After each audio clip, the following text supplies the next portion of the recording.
สวัสดีครับพี่น้องที่เคารพครับหมอนิคมเบาท่องพี่น้อง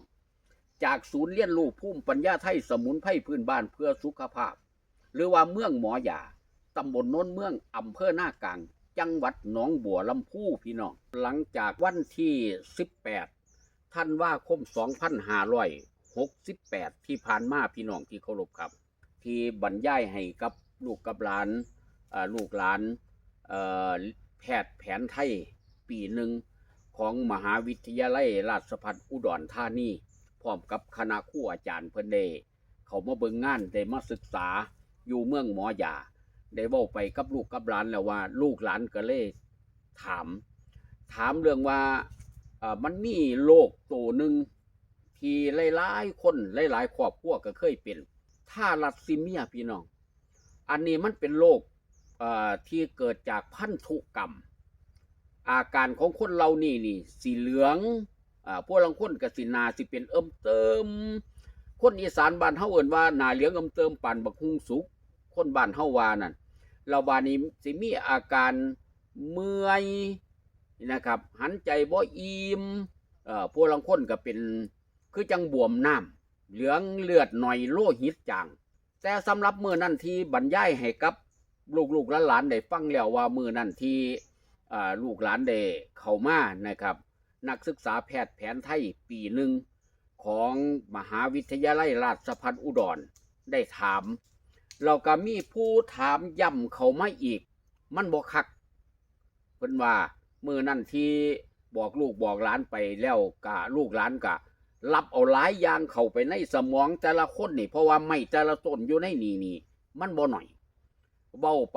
ปแล้วผู้ลังคนสับสนได้โทษถามขึ้นมาย้ำอีกว่าพ่อหมอที่เว้ามือนั่นเรื่องคนที่เป็นทาลัสซีเมียใส่ไม่ประเภทใดใส่ยาตัวใดมือนั่นบอกไปชัดเจนแล้วแต่ว่าน้องๆอาจสิจื้อบ่ได้นะครับโบราณเพิ่นเอิ้นว่าสุขภามเพิ่นว่าเป็นสุขภามแต่สิถูกหรือสิตรงกับหมอปัจจุบันนี้เป็นจังไดบ่ฮู้นะครับแต่โบราณเพิ่นเอิ้นว่าโรคหมู่นี้นี่โรคเหลืองโรคบวมแล้วเพิ่นก็เลยบอกให้ไว้ว่าจังซี่เอา1ขี่กลางบ้าน2ขี่กลางป่า3ง่ากลางดิน4ขมิ้นไม้ไผ่5ไง่ธรณีพี่น้อง5อย่าง5ตัวสมุนไพรพี่น้องคิดให้ดีตีให้มันแตก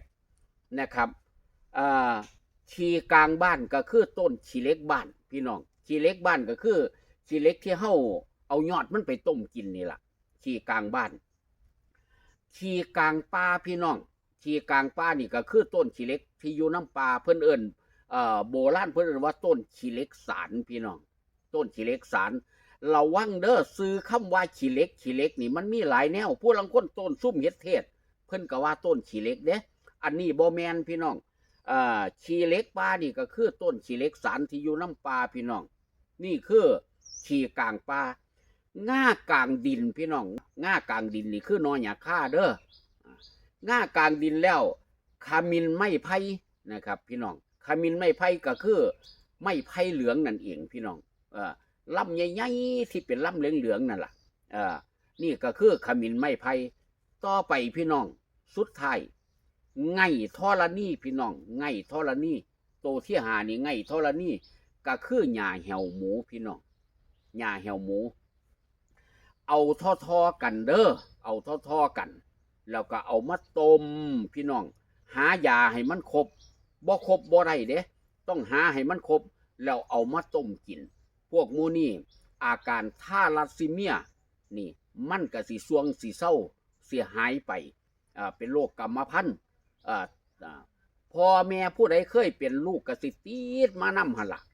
ผู้ลังคนก็บ่ติดดอกว่าผู้ลังคนก็ได้แต่ว่าผู้ลังคนนี่ก็สิติดออกมาเพิ่นเลยเอิ้นว่าเป็นโรคกรรมพันธุ์พี่น้องขอบคุณสำหรับพี่น้องที่เข้ามาเบิ่งครับขอบคุณสำหรับพี่น้องที่เข้ามาชมขอบคุณหลายๆครับสวัสดีครับ